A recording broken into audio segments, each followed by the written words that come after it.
श्री स्वस्थानी व्रत कथा। श्री गणेशाय नमः। श्री सरस्वत्यै नमः। श्री स्वस्थानी परमेश्वरै नमः। ओम यम ब्रह्मा वरुणेन्द्र रुद्रमरुत स्तुन्वन्ति दिव्यैस्तवैर्वेदैः साङ्गपदक्रमोपनिषदैर् गायन्ति यम सामगा ध्यानावस्थित तद्गतेन मनसा पश्यन्ति यम योगिनो यस्यान्तं न विदुः सुरासुरगणा देवाय तस्मै नमः।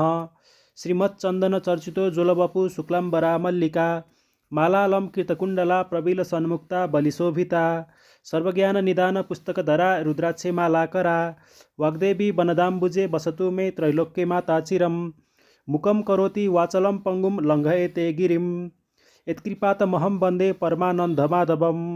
नमो भगवते तस्मै व्यासायामिततेजसे यस्य प्रसादात् छ्यामि नारायण कथामिमामि। नारायणं नमस्कृत्य नरं चैव नरोत्तमं देवीं सरस्वतीं व्यासं ततो जयमुदीरयते। साष्टाङ्गं नमनं कृत्वा स्वस्थानीं परमेश्वरीं कथां सुदोपमां देव्या श्रुत्वा भीष्टफलं लभेते। श्री स्वस्थानी परमेश्वरै नमो नमः। श्री स्वस्थानी व्रत कथा चतुर्दशोध्याय। कुमारजी आज्ञा गर्नुहुन्छ, हे अगस्त्य मुनि। त्यहाँ उपरान्त पार्वतीले श्री स्वस्थानी परमेश्वरीको प्रसाद 8 रोटी, 8 अक्षता, 8 बेली पुष्प, 8 यज्ञोपवीत, 8 पान, 8 कुडका सुपारी सगुन समेत ल्याई महादेवलाई दिई बिन्ती गरिन्, हे स्वामी, अब मेरो तपस्या पूर्ण भयो। केटाकेटीदेखि हजुरलाई धाइरहेकी थिएँ, आज पाएँ भने महादेवका हातमा चढाई साष्टाङ्ग प्रणाम गरी, हे आदि पुरुष, श्री स्वस्थानी परमेश्वरीका व्रतका प्रभावले मैले हजुर जस्ता स्वामी पाएँ। फेरि पनि म केही बिन्ती गर्छु। यो ब्रह्माण्ड संसारमा कोही दुखी छन्, कोही दरिद्र छन्, कोही पापी छन्, कसैका सन्तान छैनन्, कसैका स्त्री छैनन्, कसैका पुरुष छैनन्। यो व्रत प्रकाश गरिदिए सबैको उद्धार होला। यति पार्वतीले भनेको वचन सुनि महादेवले उपाय बताउन आज्ञा गर्नुहुन्छ। हे पार्वती, धन्य तिमी, दुखी दरिद्रीका उपर तिमीलाई त्यस्तो दया भएपछि उपाय बताउँछु, सुन। पहिले अश्वत्थामा ऋषिलाई डाकी रसातल पातालमा पठाऊ, त्यहाँ उनले प्रकाश गरिदेलान्। यति महादेवले आज्ञा गरेपछि पार्वतीले हवस् भनी अश्वत्थामा ऋषिलाई डाक्न पठाइन्। अश्वत्थामा ऋषि आएर महादेव पार्वतीलाई प्रणाम गरी भने, हे भवानी शङ्कर, मलाई के कामले डाक्नुभयो, सो आज्ञा गर्नुहोस्। यति अश्वत्थामाका वचन सुनि पार्वती आज्ञा गर्छिन्, हे अश्वत्थामा ऋषि, तिमी रसातल पातालमा जाऊ। त्यहाँ जो दुखी छन्, जो पापी छन्, जो दरिद्र छन्, जसका स्त्री छैनन्, जसका सन्तान छैनन्, तिनलाई यस्ता विधिले श्री स्वस्थानी परमेश्वरीको व्रत गराऊ र उद्धार होउन्। पार्वतीले श्री विष्णुले आफूलाई बताए झैँ व्रत विधि बताइन् र जाऊ भनी बिदाई दिइन्। यति पार्वतीले आज्ञा गरेको सुनि अश्वत्थामा ऋषि खुसी भई हवस् भनी महादेव पार्वतीलाई साष्टाङ्ग प्रणाम गरी रसातल पातालमा गए।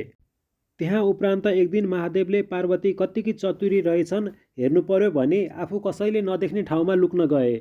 महादेवलाई पार्वतीले नदेखी यताउता खोजी हिँड्न लागिन्, कहीँ पाउन सकिनन् र अति चित्त आकुल गरी विलाप गर्न लागिन्। फेरि कता जानुभयो भनी अनेक ठाउँमा खोज्दा लुकिरहेका महादेवलाई फेला पारिन् र भनिन्, हे ईश्वर, तपाईँले किन मलाई छली लुक्न जानुभयो? म सुन्दरी भइन, म मन परिन र लुक्न जानुभयो कि मलाई छोडी कतै अन्त जान लाग्नुभयो? यस्ता तरहसँग पार्वतीले भनेको वचन सुनि केही नबोली मनमा भन्न लागे, यी पार्वतीले मलाई यसै छोड्ने भएनन्। यो रूप फेरि अर्को रूप लिई वन विहार गर्न जानु पर्यो भने त्यहाँदेखि अन्तर्ध्यान भए श्लेषमान्तक वनमा एक्लै गए किराँतीको रूप लिई वनमा शिकार गर्दै हिँड्न लागे। महादेवलाई पार्वतीले फेरि देखिनन् र मनमा साह्रै दुःख मानी महादेवले मलाई किन छल्नुभयो भनी मनमा सन्देह गरी ध्यान दृष्टिले विचार गरी हेरिन्। तब महादेवले किराँतीको रूप धारण गरी श्लेषमान्तक वनमा शिकार खेली हिँडेको थाहा पाइन् र पार्वतीले महादेवलाई छल्नका निमित्त अत्यन्त राम्री भई श्लेषमान्तक वनमा गई एउटा ठुलो वृक्षको छायामा बसिरहिन्। श्री महादेव पनि वन फिर्दै त्यहाँ आइपुगे। किराँतिनी रूप पार्वतीलाई देखि मोह भई सोध्न लागे, हे सुन्दरी, तिमी को हौ? देवकन्या हौ कि यक्षकन्या हौ कि नागकन्या हौ कि अथवा अप्सरा हौ कि? मैले हेर्दा त तिमी जस्ती राम्री यो ब्रह्माण्ड संसारमा हुन दुर्लभ छ। फेरि एक्लै यो वनका बीचमा किन आई बसिरह्यौ? तिमीलाई डर पनि लाग्दैन कि यो अघोर वनमा वन्य जन्तु बाघ हात्तीको भए पनि कति नमानी निर्धक्कसँग बसे कि? यो कुराको वृत्तान्त मलाई भन। यति किराँती रूप श्री महादेवले आज्ञा गरेको सुनि किराँतिनी रूप पार्वतीले श्री महादेव यिनै हुन् भनी चिनी मनमनैले दण्डवत गरिन्। श्री महादेव कस्ता तरहसँग आएका थिए भने बायाँ हातमा धनु लिएका, दाहिने हातमा त्रिशूल लिएका, सर राख्ने ठेक्रो काँधमा राखेका, सर्पका गहना लाएका, महाभयङ्कर मूर्ति भएका यस्ता किराँती रूप महादेवलाई देखि श्री पार्वतीले भन्न लागिन्, हे किराँत, म यहाँ बसेको धेरै वर्ष भयो। किराँतिनी हुनाले बाघ हात्तीको डर पनि मलाई केही लाग्दैन। तपस्या गरी बसेकी छु। यस्ता तरहसँग दुई स्त्री पुरुषका अनेक कुराकानी हुँदैमा साँझ पर्यो र किराँती रूप श्री महादेव आज्ञा गर्छन्, हे सुन्दरी, तिमी पनि एक्लै छौ, म पनि एक्लै छु। हामी दुवैजना यहीँ बास बसौँ। यति श्री महादेवको वचन सुनि पार्वती भन्छन्, हे किराँत, तिमी लोग्ने मानिस, म स्वास्नी मानिस। एक्लै यस्तो वनका बीच कोही नभएको ठाउँमा कसरी एकै ठाउँमा बास बसौँ? लोग्ने मानिसको धर्म हुँदैन। राम्री स्वास्नी देखेपछि घर आमा बाबु सबै बिर्सन्छन्। त्यस अर्थ एक ठाउँमा बास नबसौँ, यो कुरा नगर। यति किराँतिनी रूप पार्वतीको वचन सुनि किराँत रूप महादेवले भने, हे सुन्दरी, त्यस कुरामा केही सन्देह नगर। त्यसपछि दुई स्त्री पुरुष त्यस वृक्षको मुनि बास गरे।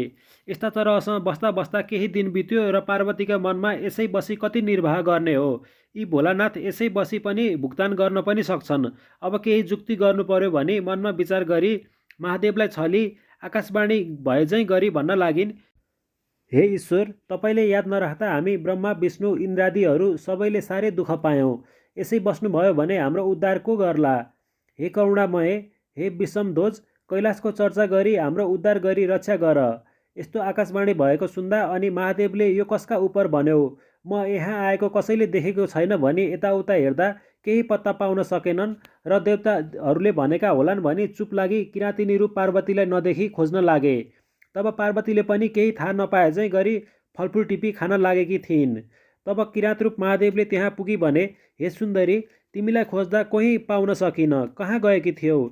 तब किराँतिनी रूप पार्वती भन्छन्, हे किराँत, भोक लाग्दा कन्दमूल खोज्न गएकी हुँ, कहीँ गएकी छैन। यति कुरा गरिरहँदा पूर्णचन्द्र भन्दा पनि अति राम्री पार्वतीलाई देखि चित्त चञ्चल भई कामले पीडा गर्दै किराँतिनी रूप पार्वतीलाई समात्न जाइ लाग्दा किराँतिनी रूप पार्वती भन्छन्, हे किराँत, तिमी कस्ता रहेछौ? तिम्रो धर्म यही हो? मैले त महादेव बाहेक अरू स्वामी तुल्याउने छैन भनी प्रतिज्ञा गरी यहाँ वनमा आई उनै श्री महादेवको तपस्या गरी बसेकी छु। तिमीले त्यसो गरे तिमीलाई श्राप गरी म हत्या गरी मर्नेछु।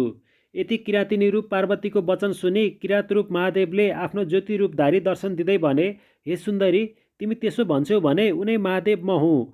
वनविहार गर्न मन लाग्दा वनविहार गर्न आएको हुँ, नपत्याए हेर। तब किराँतिनी रूप पार्वतीले मनमा आनन्द गरी पाउमा दण्डवत गरी बिन्ती गर्न लागिन्, हे ईश्वर, उसो भए कन्यादान लिन मेरा बाबु महतारी छेउ हिँड्नुहोस्। पार्वतीले यति भनेको वचन सुनि लौ भनी किराँतिनी रूप पार्वतीका पछि लागि महादेव गए। जाँदा जाँदा हिमालय पर्वतका घरमा पुगे। तब महादेवले थाहा पाए पार्वती पो रहेछन्, मलाई छल गरी आफ्ना बाबा महतारी छेउ ल्याइन्। अब मैले कसो गरौँ भनी लाज मानी अन्तर्ध्यान भई किराँतेश्वर शिवलिङ्ग भई श्लेषमान्तक वनका उत्तर भागमा गई बसिरहे। फेरि महादेवलाई नदेखी पार्वती अति विलाप गरी ध्यानदृष्टिले विचार गरिन्। किराँतेश्वर शिवलिङ्ग भइरहेको चाल पाई पार्वतीले बागमतीमा नित्य स्नान गरी किराँतेश्वर शिवलिङ्गको ध्यान गरी वस्त्र पहिराई धूप दीप नैवेद्य चढाई पूजा गरी तपस्या गरिन्। पार्वतीले स्नान गरेको हुनाले त्यस ठाउँको नाउँ गौरीघाट भयो। जो मनुष्य गौरीघाटमा स्नान गरी किराँतेश्वर शिवलिङ्गको दर्शन गर्ला त्यसको सब दुःख हरण होला, लक्ष्मी वृद्धि होला, यस लोकमा सुख सम्पत्ति पाई परलोकमा कैलाश पद पाउला। हे अगस्त्य मुनि भनी कुमारले आज्ञा गरे। त्यहाँ उपरान्त यस्तै तरहसँग नित्य पार्वतीले तपस्या गरेको देखि महादेव प्रसन्न भई हँस्याउलो मुख गरी आफ्नो स्वरूप दर्शन दिए। तब जगतमा पार्वतीले मनमा हर्ष भई पाउमा परी दण्डवत गरी अञ्जली बाँधी बिन्ती गर्न लागिन्, हे ईश्वर, हजुरले मलाई किन यस्ता तरहसँग दुःख दिनुभयो? मलाई हजुरले मन पराउनु भएन कि? यसरी अनेक तरहसँग विस्मात गरेको सुनि महादेव असाध्यै खुसी भई पार्वतीलाई अङ्कमाल गरी आफ्ना काखमा राखी त्यहाँदेखि अन्तर्ध्यान भई हिमालय पर्वतका घर गए। यस्ता तरहसँग महादेव पार्वती आएको देखि हिमालय पर्वतले अत्यन्त खुसी भई पुष्पवृष्टि गरी आसनमा बसाली 84 व्यञ्जन तयार गरी भोजन गराए। त्यहाँ 2-4 दिन बसी महादेवले पार्वती छेउ आज्ञा गरे, हे पार्वती, धेरै दिन भयो कैलाश शून्य भएको छ। अब यहाँ बसी के गर्नु छ? कैलाश जाउँ, तेरा बाबा महतारी छेउ बिदा हुनुपर्छ। दुवै स्त्री पुरुष मिली गएर महादेवले हिम्मतसँग यो आज्ञा गरे कि हे पिता, धेरै दिनदेखि सतीदेवी मर्नाले कैलाश शून्य छ। अब तपाईँले आज्ञा दिए कैलाश जानेछु। महादेवले पिता भनी यस्ता वचन बोलेको सुनि हिमालय पर्वतले बहुत सन्तोष भई महादेव छेउ बिन्ती गरे, त्रैलोक्यनाथ, सम्पूर्ण देवताका पितामह पनि तपाईँ। अज्ञानीले भनेझैँ मलाई मोहले छोपी हे पिता भन्नुभयो। मेरो सम्पूर्ण अज्ञान नाश गरी ज्ञान दिनुहोस्। सदा तपाईँका भक्तिमा मेरो चित्त लागोस्। हे शशिशेखर, पहिले पूजा गरौँ। यति भनी महादेव पार्वतीलाई नाना वस्त्र अलङ्कार पहिराई सिंहासनमा बसाली षोडशोपचारले पूजा गरी भोजन गराई स्तुति गर्न लागे। हे भवानी शङ्कर, जस्तै लक्ष्मीनारायणले समुद्रका घरमा गई बसेमा समुद्रलाई जस्तो आनन्द भएथ्यो, त्यस्तै तपाईँ दुई स्त्री पुरुष मेरा घरमा राज गर्नाले मलाई आनन्द भयो। हे जगदीश्वर, तपाईँ कस्ता भने आफ्ना मायाले ब्रह्माण्ड संसार व्यतीत गरी बस्ने यस्ता तपाईँलाई साष्टाङ्ग कोटी कोटी नमस्कार। फेरि समुद्र मन्थन गर्दा कालकुट विष निस्क्यो र संसार दग्ध हुन लाग्यो।